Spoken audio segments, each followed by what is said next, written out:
I've been silent about something for too long. Not because I didn't feel it, I did, every single day, but because saying it out loud makes it real. And real things, they can break you, they can change everything. So I kept it locked inside, afraid that if I spoke these words, I'd lose control of the outcome. I'd lose the safety of ambiguity. But here's what I learned: the things we're most afraid to say are the ones that need to be said the most. Because silence isn't protection, it's erosion. It wears away at you until you forget what you actually wanted. So I'm done hiding.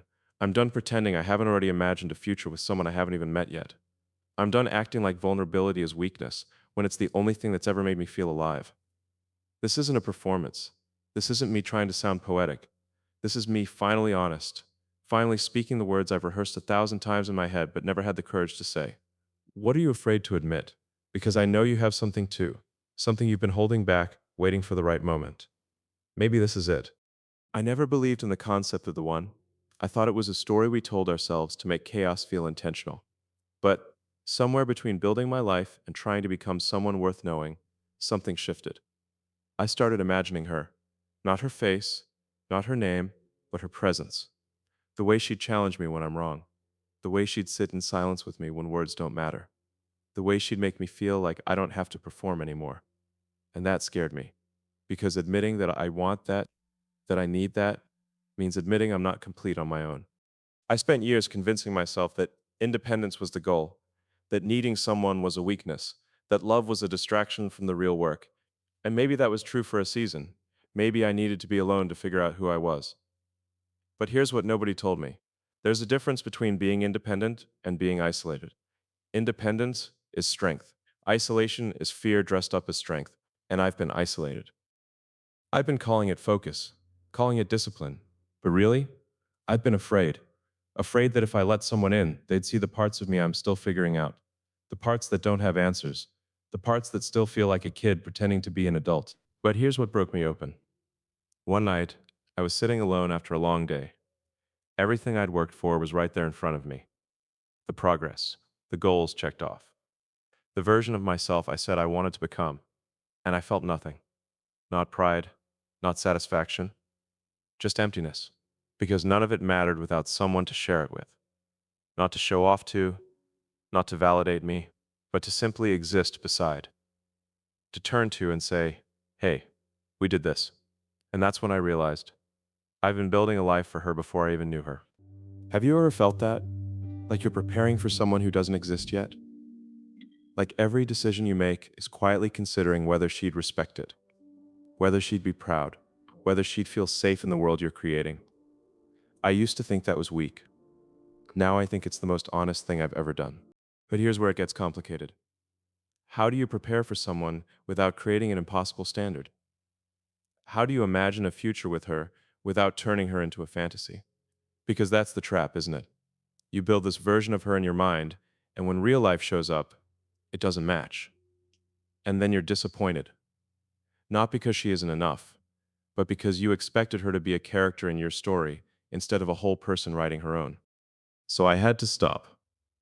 I had to let go of the script. I had to accept that I don't know what she looks like. I don't know her story. I don't know if she's already out there thinking about me the way I'm thinking about her. But I know this: when I meet her, I won't recognize her by how well she fits the picture in my head. I'll recognize her by how she makes me feel, like I can finally stop pretending. And that's what love actually is, isn't it? It's not finding someone who completes you. It's finding someone who makes you feel safe enough to be incomplete. Someone who doesn't need you to have all the answers.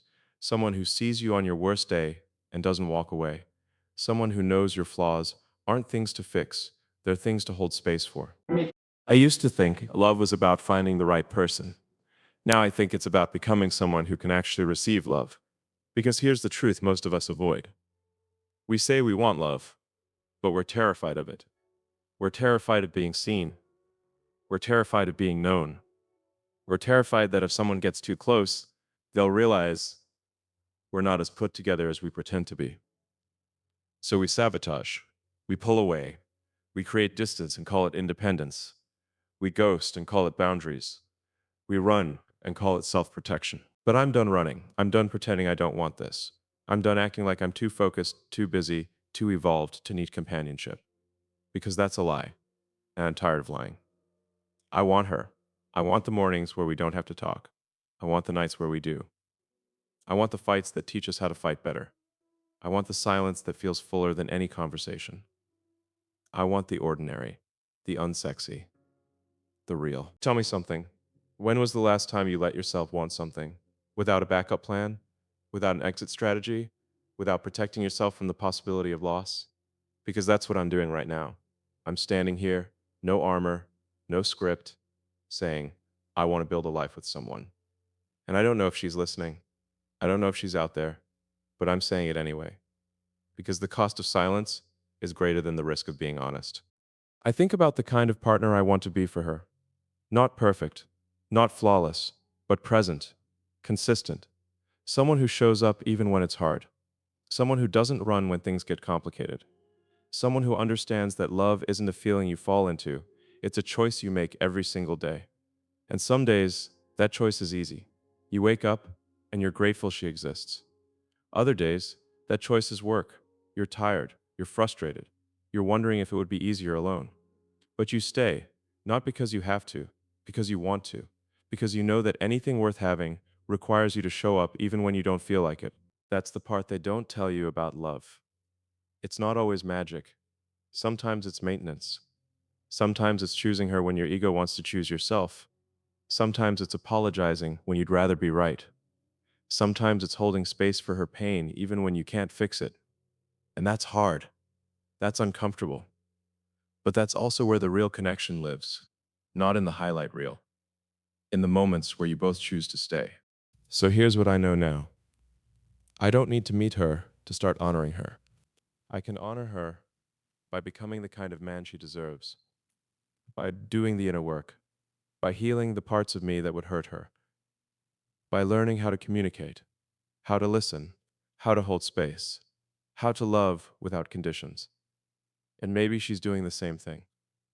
Maybe she's out there preparing for me the way I'm preparing for her. Maybe we're both becoming people who can finally handle what we've been asking for. And if that's true, then this isn't just about waiting. It's about becoming. It's about using this time alone to build the foundation for something real, so that when we finally meet, we're not two broken people looking for someone to fix us. We're two whole people choosing to build something even greater together. I used to think timing was everything, that if I just waited long enough, worked hard enough, became successful enough, then love would naturally follow, like it was a reward for getting my life together. But that's not how it works. You don't earn love by checking boxes. You don't attract the right person by becoming some perfect version of yourself. You attract the right person by being honest about who you actually are. And I wasn't honest. Not with others, not with myself. I told people I was too busy for a relationship, too focused on my goals, too committed to my vision. And sure, there was truth in that. I was building something. I was grinding. I was sacrificing. But underneath all that productivity was something I didn't want to admit. I was scared. Scared that if I opened up, I'd get hurt. Scared that if I tried, I'd fail. Scared that maybe I wasn't capable of the kind of love I said I wanted. So I hid behind ambition. I made my work my identity, and I convinced myself that was enough. But it wasn't. And deep down I knew it, because every achievement felt hollow. Every milestone felt like I was climbing a ladder that led nowhere. I'd reach the top of one goal and immediately look for the next, not because I was driven, but because I was running. Running from the quiet, running from the question I didn't want to answer. What's the point of any of this if I have no one to share it with? Have you ever achieved something you thought would change your life, only to realize it changed nothing? That's where I was, standing at the peak of what I thought I wanted, looking around and feeling completely alone. And that loneliness wasn't the kind you can fix with more work. It was the kind that sits in your chest and reminds you that success without connection is just well-decorated emptiness. So I started asking myself harder questions. What am I actually afraid of? And the answers weren't pretty. I was afraid she wouldn't like the real me, the one who doesn't always have it together, the one who sometimes wakes up anxious for no reason, the one who doubts himself more than he admits, the one who's still healing from things he doesn't talk about. I was afraid that if she saw all of that, she'd leave. So I decided to never let anyone close enough to see it. But here's what I learned, that fear doesn't protect you, it isolates you. It builds walls so high that even the right person can't climb them. And then you wonder why you're alone. You blame timing, you blame other people, you blame the world. But really, you're the one keeping everyone out. I had to own that. I had to look at my patterns and admit that I was the common denominator. Every time things got too real, I found a reason to leave. Every time someone got too close, I pulled back. I called it standards. I called it knowing what I want. But it was fear. Plain and simple. Fear of being vulnerable. Fear of being seen. Fear of being hurt. And that fear kept me safe. But it also kept me stuck. So I made a decision. I decided that I'd rather risk being hurt than guarantee being alone. I'd rather try and fail than never try at all. I'd rather be honest and lose her than pretend and lose myself. Because living behind walls isn't living, it's surviving. And I didn't come this far to just survive. Now, let me tell you something else I never said out loud. I used to judge people who stayed in relationships that looked hard. I'd see couples fighting or struggling, and I'd think, why don't they just leave? I thought love was supposed to be easy, that if it required work, it wasn't real. And that's the most naive thing I ever believed. Because real love isn't easy. It's not supposed to be. Easy things don't change you. Comfortable things don't grow you. It's the hard things, the things that challenge you, confront you, require you to show up differently. Those are the things that transform you. And I think that's what I'm actually preparing for. Not a relationship that's easy, but one that's worth it.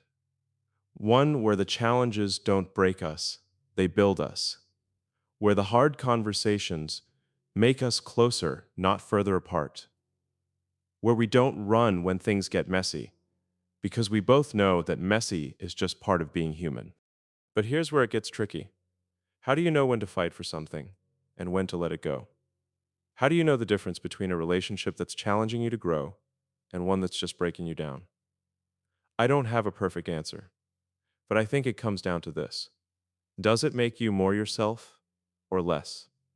Does it expand you or shrink you? Does it ask you to grow or just to shrink into something smaller to make someone else comfortable? Because I've seen both. I've seen relationships that looked hard from the outside, but were actually two people becoming better versions of themselves. And I've seen relationships that looked fine from the outside, but were slowly killing the people inside them. And the difference isn't the amount of conflict, it's whether that conflict leads to connection or just more distance. I want the kind of love that doesn't avoid conflict. I want the kind where we can disagree and still feel safe, where we can say the hard things because we trust each other enough to hear them, where we don't perform or pretend or hide the parts that don't look good. I want the kind of love where we're both committed to the truth, even when it's uncomfortable, especially when it's uncomfortable. And I know that's rare. I know most people settle for less. They choose comfort over truth. They choose peace over growth. They choose what's familiar over what's possible. And I get it. I understand why. Because growth is painful. Truth is confronting. Possibility is uncertain. But I'd rather have uncertain and alive than certain and dead inside. Do you know what I mean? Have you ever felt that pull between what's safe and what's real? Between staying where you are and stepping into something unknown? That's where I am right now. Standing at the edge of what I've always known, looking at what I've always wanted, trying to find the courage to jump. And here's the thing nobody tells you. You don't just find courage once. You have to find it again and again. Every time fear shows up, you have to choose courage again. Every time doubt whispers that you're not ready, you have to choose faith again. Every time your past tries to convince you that your future will look the same, you have to choose hope again. It's not one decision.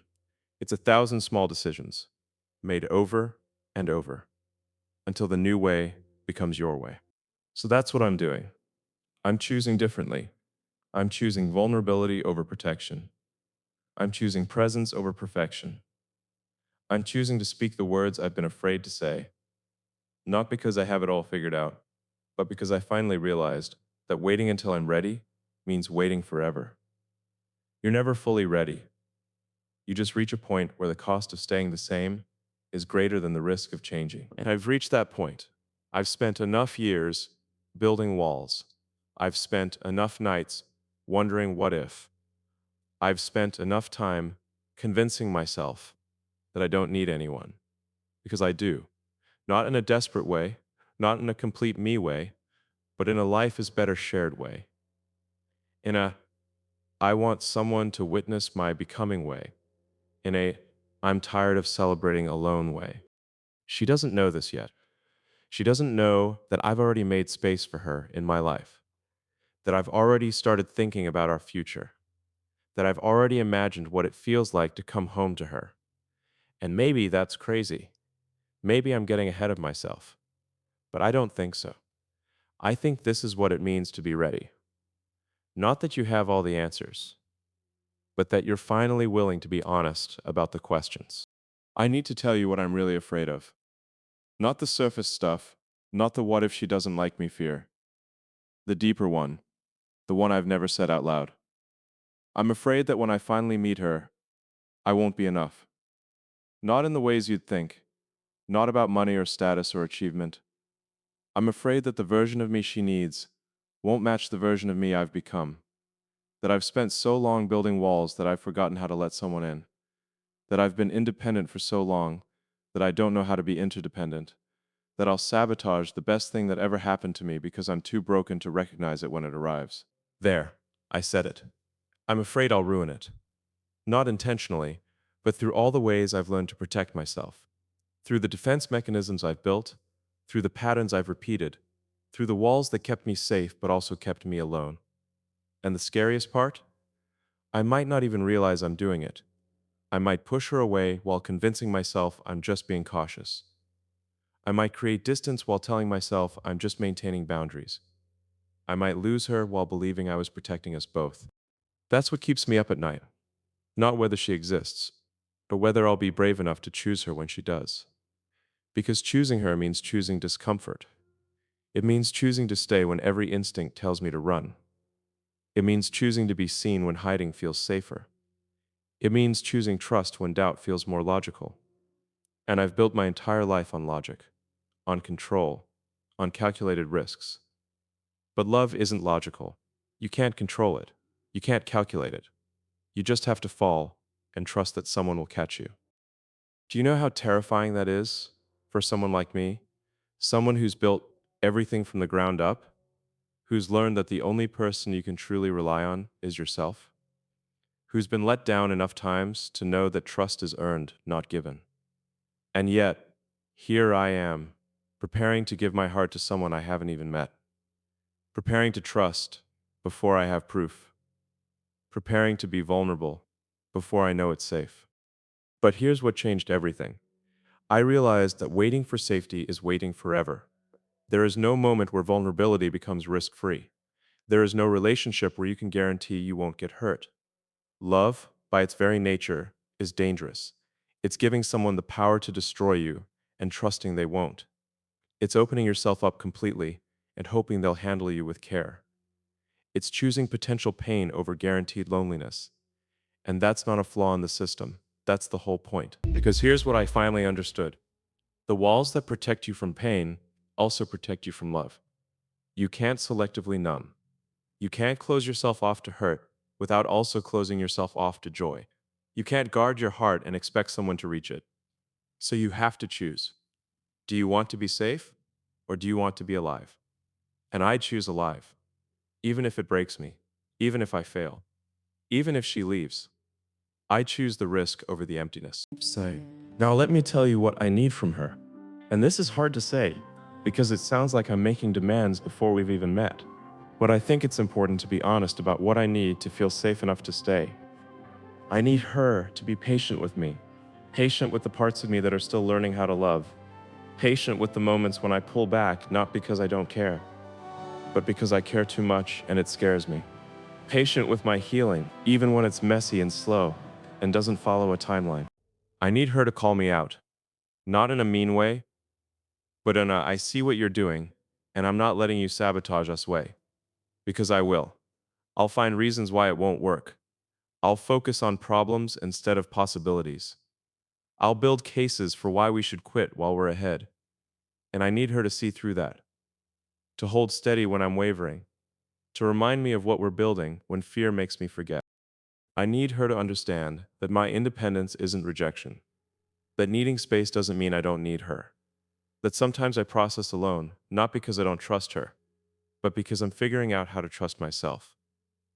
I need her to give me room to be human, to have bad days, to not always have the answers, to sometimes be the one who needs support instead of giving it. And in return, I'll show up. Not perfectly, but consistently. I'll choose her even when it's hard. I'll do the work even when I don't feel like it. I'll have the hard conversations even when silence feels easier. I'll stay even when leaving feels safer. I'll be honest even when the truth is uncomfortable. I'll love her not just when she's easy to love, but especially when she's not, because that's when it matters most. But wait, before you think this is all heavy and serious, let me tell you what else I want. I want to laugh with her. The kind of laughter that makes your stomach hurt. The kind where you can't remember what was even funny, but you can't stop. I want inside jokes that make no sense to anyone else. I want to be ridiculous together, to dance badly in the kitchen, to sing off key in the car, to be completely ourselves without performing or pretending or trying to be cool. I want the ordinary moments, the ones that don't make good stories, the quiet mornings, the boring errands, the nights where we do nothing and it feels like everything. Because I've had enough extraordinary alone. I'm ready for ordinary together. I'm ready for a love that doesn't need to be epic to be meaningful. A love that shows up in the small things, in the way she makes coffee, in the way I remember how she likes her pillow fluffed, in the routines we build and the life we create one unremarkable day at a time. Tell me something honest. What do you want that you're afraid to ask for? What would you say if you knew you wouldn't be judged? Because I think we all have these secret hopes, these quiet wishes we don't voice because they make us feel too exposed. And I'm done hiding mine. I want partnership. I want presence. I want someone who sees my potential but loves my reality. I want someone who doesn't need me to be more than I am, but inspires me to become it anyway. And here's what else I need to say. I'm not looking for someone to complete me. I'm looking for someone to witness me, to see me fully and not look away, to know my darkness and not try to fix it, to understand that I'm a work in progress and be okay with that. Because I'm not done growing. I'm not done healing. I'm not done becoming. And I need someone who's doing the same. Someone who understands that love isn't about two finished people coming together. It's about two people choosing to grow together, even when that growth is uncomfortable. So if you're her, and somehow you're hearing this, know that I'm ready. Not because I'm perfect, but because I'm finally honest. I'm finally willing to risk being seen. I'm finally brave enough to say, I want this. I want you. I want to build something real, something lasting, something that doesn't just look good but feels true. And I'm terrified, but I'm more terrified of playing it safe and missing you completely. I want to tell you what I've learned about myself through imagining her, through preparing for her, through becoming someone worthy of the love I'm asking for. I've learned that I'm not as strong as I pretended to be, and I'm not as broken as I feared. I'm somewhere in between. I'm someone who's been hurt, but hasn't let it make me cruel. Someone who's been disappointed, but hasn't stopped hoping. Someone who's built walls, but is finally ready to tear them down. And that's the version of me she'll meet. Not the polished one, not the one with all the answers, the real one, the one who's still figuring it out, but doing it with intention. I've learned that love isn't about finding someone who doesn't trigger you. It's about finding someone worth being triggered for. Because triggers are just unhealed parts of you asking for attention. And the right person won't avoid your triggers. They'll hold space while you heal them. They won't tiptoe around your wounds. They'll stand steady while you face them. They won't fix you. They'll witness you fixing yourself. And that's what I want to offer her too. Not solutions. Not Jill rescuing. Just presence. Just, I see you. I'm here. You're not alone in this. I think about the promises I want to make to her. Not the wedding vow kind, the everyday kind. The ones that actually matter when life gets hard. I promise to tell you the truth even when it's uncomfortable. I promise to choose you even when my ego wants to choose being right. I promise to apologize when I'm wrong and mean it. I promise to never let the sun set on silence that should be conversation. I promise to fight fair and never use your past against you. I promise to see your potential but love your present. I promise to be consistent, not just intense. Because intensity is easy. Any relationship can be intense in the beginning. The butterflies, the passion, the can't keep your hands out of each other phase. But consistency? That's where most people fail. They show up strong at the start and fade over time. They give their best in the honeymoon phase and their leftovers when real life hits. But I want to be the opposite. I want to show up more as time goes on, not less. I want year 5 to be deeper than year 1. I want to be the kind of partner who doesn't coast on past effort but keeps choosing her daily. Have you ever noticed how people treat love like a destination? Like once you find it, the work is done. They chase it, catch it, and then wonder why it dies. Because love isn't a destination, it's a practice. It's something you do, not something you have. It's a verb, not a noun. And the moment you stop practicing it, the moment you take it for granted, it starts to fade. So I'm committed to the practice, not just in the beginning, forever. But let me be real about something else. I'm not going into this thinking it'll be perfect. I'm not naive enough to believe we won't have hard days. Days where we annoy each other. Days where we question everything. Days where we'd rather be alone. And that's okay. That's human. The goal isn't to never have those days. The goal is to not let those days define us. To remember that one bad day doesn't erase all the good ones. That frustration in the moment doesn't negate the love underneath. That staying is still a choice we make, even when it doesn't feel easy. I used to think that if you had to try, it wasn't meant to be. That real love should feel effortless. And in some ways it does. When you meet the right person, being with them feels natural. But natural doesn't mean easy. Breathing is natural, and you still have to do it consciously when you're anxious. Love is the same. It's natural, but it requires attention. It requires care. It requires you to show up intentionally, especially when life pulls you in different directions. So here's what I'm preparing for. I'm preparing for the version of us that exists after the novelty wears off. After we've seen each other at our worst. After the mask slips and the real person shows up. That's the relationship I want to build. Not the Instagram version. Not the one that looks good from the outside. The one that feels good from the inside. The one where we're both fully ourselves.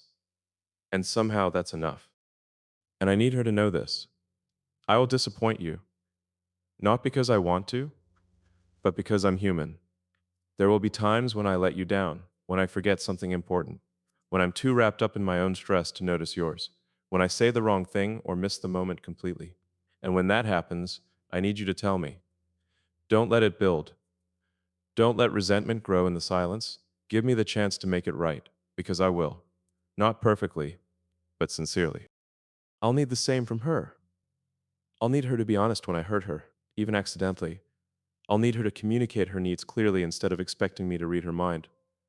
I'll need her to understand that I'm learning as I go, that I've never done this. Not really. Not at this depth. Not with this level of commitment. And I'm going to make mistakes, but I'm also going to learn from them. I'm going to get better. I'm going to become the partner she deserves by paying attention to what she needs and adjusting how I show up. Look at me for a second. Do you believe that two people can choose each other every day and actually mean it? Do you believe that love can last not because it's easy, but because two people decide it's worth the work? Because I do. I've seen it. Not often, but enough to know it's possible. I've seen couples who've been together for decades and still look at each other like they're lucky. Not because they never struggled, but because they struggled together and came out stronger. That's what I want. I want love that makes us both better, that challenges us to grow, that doesn't let us stay small or scared or stuck. I want a love that feels like home, but also like adventure, that feels safe, but not stagnant, that feels comfortable, but not complacent. And I know that's a lot to ask, but I also know I'm willing to give it in return. I think about the life we'll build, not the fantasy version, the real one. I think about Sunday mornings and whose turn it is to make breakfast. I think about hard conversations at midnight when we should be sleeping but need to clear the air. I think about road trips and playlists and disagreements about directions. I think about meeting each other's families and navigating holidays and learning to merge two lives into one shared story. I think about all of it. The boring parts, the hard parts, the beautiful parts, and I want it all. Because a life shared is better than a life perfected alone. That's what I finally understand. I could keep building, keep achieving, keep climbing, and maybe from the outside it would look impressive. But inside, I'd still be empty. Because success without connection is just noise. It's motion without meaning. It's reaching the top of a mountain only to realize you're still alone. So I'm making a different choice. I'm choosing connection. I'm choosing vulnerability. I'm choosing to build a life with someone instead of for someone to eventually join. I'm choosing partnership over independence. Not because I'm weak, but because I finally understand that strength isn't doing it alone.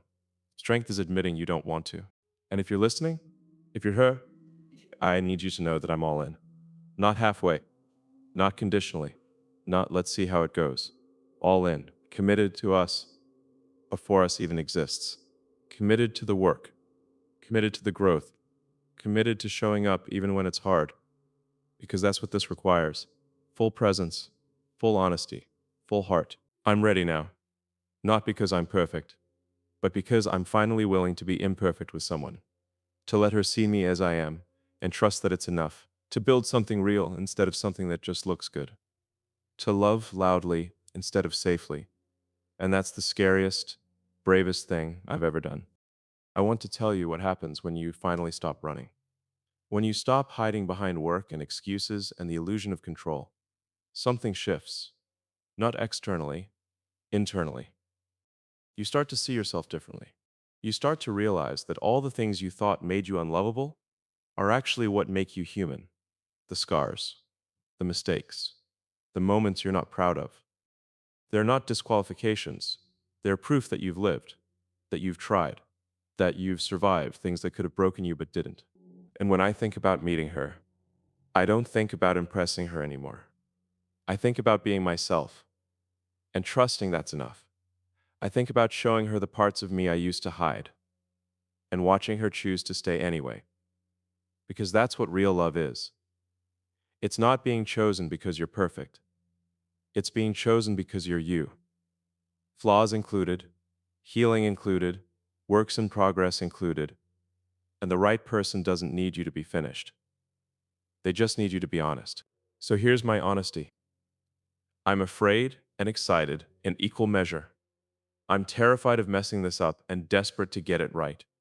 I'm carrying hope and doubt at the same time. And I'm okay with that contradiction. Because life isn't clean. Love isn't either. It's messy and complicated, and sometimes you don't know if you're doing it right. But you keep showing up. You keep trying. You keep choosing it, even when your fear tells you to quit. I used to wait for certainty. I used to think I needed to know how things would turn out before I committed. But that's not faith. That's control dressed up as wisdom. Real faith is stepping forward without guarantees. It's saying, I don't know if this will work, but I'm willing to find out. It's believing that the risk is worth it, even if the outcome isn't promised. And I have faith now. Not that everything will be perfect, but that whatever comes, I'll handle it. We'll handle it. Do you know what finally gave me that faith? It wasn't some grand moment. It was the realization that I've already survived everything I thought would destroy me. Every heartbreak, every failure, every moment I was sure I wouldn't recover from. I did. I'm here. I'm still standing. And if I could survive all of that alone, imagine what I could handle with someone by my side. Someone who's fighting for the same thing I am. Someone who's just as committed to making this work. That's the shift. That's the breakthrough. I'm not looking for someone to save me. I'm looking for someone to fight alongside me. Someone who understands that we're both warriors in our own right, and together we're stronger. Not because we complete each other, but because we multiply each other. Because two people committed to growth create exponential possibility. And here's what I need to say before I finish. This isn't just about finding her. This is about who I'm becoming in the process. Every day that I choose vulnerability over protection, I'm becoming someone capable of deeper love. Every day that I do the inner work, I'm becoming someone who won't sabotage what I've been asking for. Every day that I practice patience, presence, and honesty with myself, I'm becoming the partner I want to attract. Because you don't find the right person by luck. You become the right person and attract your match. So while I'm waiting, I'm working. Not on becoming perfect, on becoming honest, on healing the wounds that would bleed into our relationship, on breaking the patterns that would repeat my past, on building the emotional capacity to hold space for someone else while still honoring myself. And that work matters, not just for her, for me, because even if I never meet her, this journey is making me whole. It's teaching me how to love myself first, how to be alone without being lonely, how to find peace in my own company while still desiring partnership. But here's what I believe with everything in me. I will meet her. Maybe not today, maybe not tomorrow, but when the time is right, when we're both ready, our paths will cross. And I'll recognize her, not by how she looks, not by some Hollywood moment, but by how she makes me feel. Like I can finally exhale. Like I've been holding my breath my entire life, and suddenly there's oxygen. Like everything that happened before was preparing me for this moment. And when that happens, I won't hesitate. I won't play games. I won't pretend to be less interested than I am.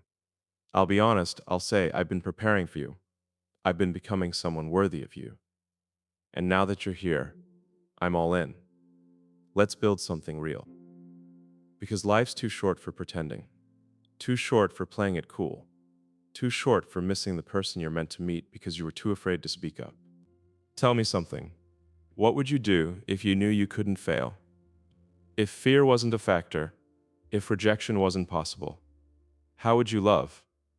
Who would you become? What would you risk? Because that's the version of you that's waiting on the other side of courage. That's the version that gets the love you've been asking for. And the only thing standing between who you are and who you could be is the decision to stop letting fear make your choices. I made that decision. I chose courage. I chose honesty. I chose to be vulnerable even though it's terrifying. And I'm not telling you this because I've figured it all out. I'm telling you this because I'm in the middle of it. I'm living it right now. Every word I'm speaking is me practicing the bravery I'll need when I meet her. Every truth I'm admitting is me preparing to be that honest in real time. This isn't a performance. This is training. This is me building the muscle of vulnerability so that when it matters most, I won't retreat. And maybe you need to hear this too. Maybe you're also preparing for someone. Maybe you're also working on yourself, healing, growing, becoming. Maybe you're also tired of playing small and ready to risk big. If that's you, I see you. I know how hard it is. I know how lonely it feels sometimes to be doing the work while everyone else seems content staying the same. But keep going. Your person is doing the same thing. They're out there, becoming ready for you. And when you finally meet, all of this will make sense. I know you felt it last night when everything went quiet, when you were alone with your thoughts. And that question surfaced. Is this all there is? And you knew the answer was no. You knew there's more waiting for you. You knew that the life you're building is preparing you for a love you haven't met yet. Don't deny it. Some feelings don't need words. You know exactly what I mean. So this is me speaking the words I never thought I'd say out loud. This is me admitting that I want partnership more than I want protection, that I want presence more than I want perfection, that I want real over easy, always. This is me declaring that I'm ready, not because I've arrived, but because I've finally accepted that readiness isn't a destination, it's a direction, and I'm moving toward love with my whole heart. To my future wife, wherever you are, I'm here. I'm doing the work. I'm becoming the man you deserve. And when we meet, I'll make you a promise. I won't waste our time. I won't play games. I won't make you guess how I feel. I'll show up fully. I'll love you loudly. I'll choose you daily. And together, we'll build something that doesn't just survive, it thrives. This is my confession. This is my commitment. This is me, finally honest. And I've never felt more terrified or more alive.